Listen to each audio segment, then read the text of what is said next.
Hello friends, welcome. This is Sagar Burday. We are dealing with electrical drives.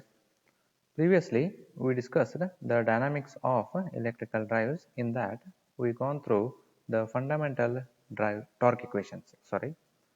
Today, we'll be dealing with the equivalent values of the drive parameters. As we discussed yesterday, that the different parts of a load, it may be coupled to different mechanisms, such as say few drives are connected through gears, say through crankshaft or through V-belts. Now these parts which we are using here to couple the load with the electric motor, these parts may have different speeds and different type of motions. For example, few may have the rotational motion and other may have the translational. Today we'll be discussing about the the equivalent moment of inertia J for a motor load system and also the equivalent torque components all are referred to the motor shaft. First, we'll start with loads with rotational motion. Let me consider a motor which is driving two loads. One is directly coupled to the motor shaft and the other through a gear system. Say I'll consider N and N1 are the gear teeths. It is shown in figure, you can see here N and N1 are the gear teeths of the gear system. Let us consider the moment of inertia of motor and load directly coupled to its shaft as J naught. You can see here with this motor and the first load which is directly coupled together, we call it as J naught. Motor speed and the torque to the directly coupled load to this are say omega m and TL naught respectively. Let the moment of inertia and the speed and torque of the load coupled through the gear system be J1 omega m1. You can see the direction of speed has changed respect to the shaft, and we'll consider the TL1 is the load torque. Here let me consider a constant term A, N divided by N1. I'll call it as a gear tooth ratio. If I neglect the transmission losses, then the kinetic energy due to the equivalent inertia must be same as that of kinetic energy of various moving parts. Now what is kinetic energy here? The kinetic energy is, it is the energy that possesses due to its motion. How we define it? So we can say the work needed to accelerate a body of a given mass from rest to some set velocity. Okay, and in physics we discussed that the kinetic energy is half mv square, where m is the mass and v stands for velocity. Using that,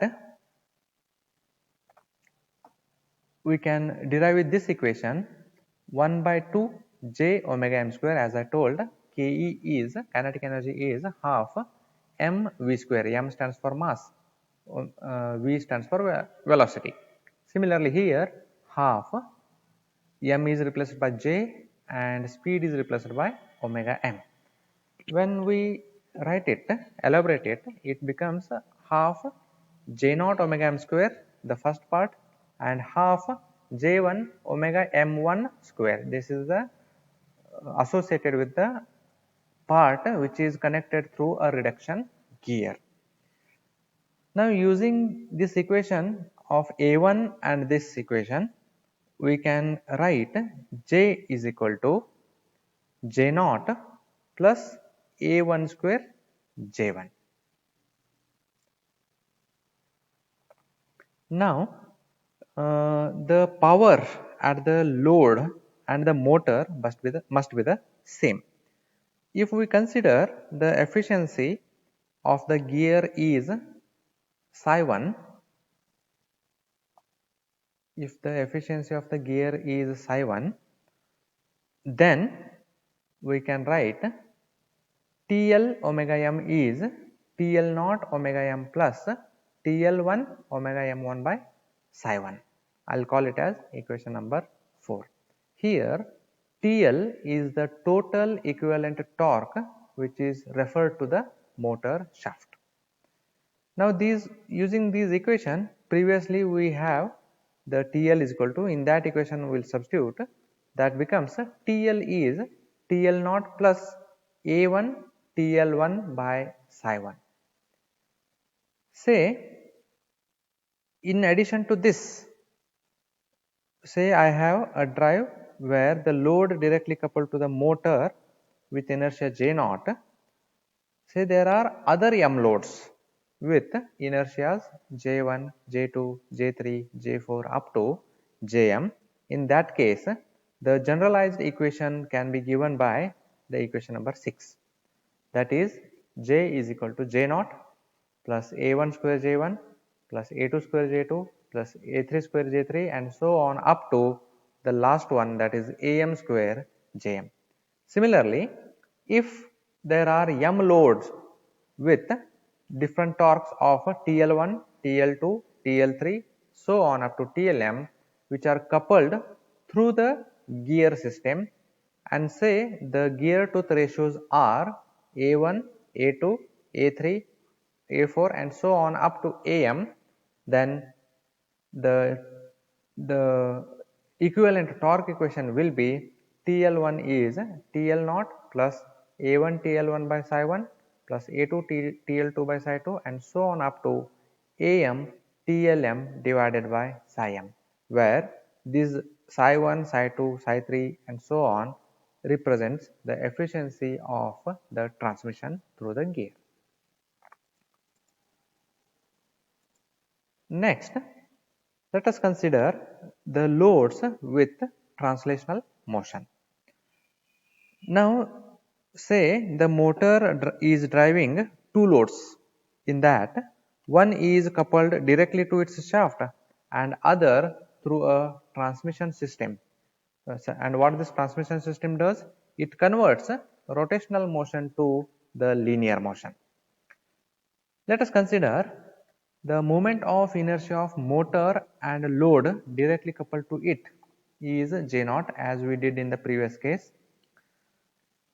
Load torque directly coupled to motor be TL naught. We will consider this load torque as TL naught in this direction, and the mass, velocity and force of load with the translational motion B, say mass is m1, force is f1 and v, that is velocity, is in the downward direction as shown in the figure. Again, by considering the transmission losses are very less, neglecting that, we can say the kinetic energy due to equivalent inertia J, what we are determining now, it must be the same as that of kinetic energy of various moving parts in the system. So using these notations, we have wrote one equation, that is 1 by 2 J omega m square is half J naught omega m square plus half m1 v1 square, or you can rewrite it as J is equal to J naught plus m1 v1 by omega m and its square. Similarly, the power at a motor and load should be the same. Thus, if efficiency of transmission be psi 1, the torque equation can be written as TL omega m, torque multiplied by speed is nothing but power, TL naught into omega m plus F1 V1 by psi 1. So, it is rewritten as TL is equal to TL naught plus F1 by psi 1 V1 by omega m. Similarly, say we have one load directly coupled to the motor shaft and say there are m other loads with translational motion with velocities v1, v2, v3, v4 and so on and masses m1, m2, m3, m4 and so on, then equation can be rewritten as for moment of inertia. This equation will be J is equal to J naught plus m1 v1 by omega m square plus m2 v2 by omega m square plus m3 v3 by omega m square and so on up to mm vm by omega m square. And the load torque equation will be TL is equal to TL naught plus F1 by psi 1 V1 by omega m F plus F2 by psi 2 V2 by omega m plus F3 by psi 3 V3 by omega m and so on up to Fm by psi m Vm by omega m. In the next session, we will be discussing about the measurement of moment of inertia and components of load torques. Thank you.